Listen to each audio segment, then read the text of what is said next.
sama ada dia bulat, sorry. Ana sama ada dia bulat atau tak bulat.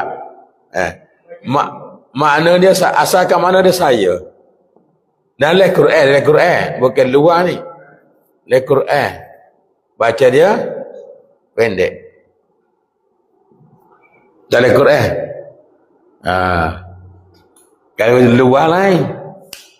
Ana ismi, panjang tak? Ana ismi Syarani. Saya nama Syarani. Panjang tak? Luar tu luar Quran. Apa panggil intonasi.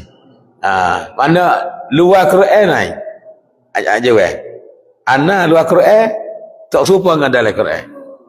Ni ana dalam Quran. Pendek belakang. Ini kita kaya manja sikit. Ada orang yang nak kata tu panjang tu bukan mana saya.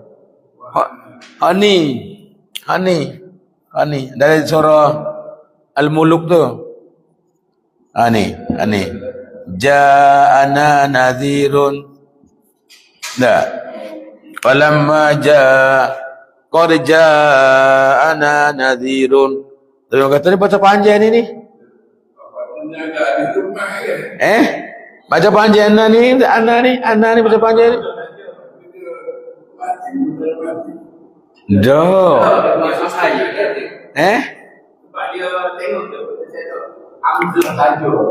Dengar sini. Ana makna saya. Dalam Quran baca pendek. Carilah mana-mana pun ana makna saya baca pendek. Sini baca panjang tak? Tak. Bukan mana saya tu. Bukan mana saya ni. Mana apa ni? Berapa kata ni sini ni?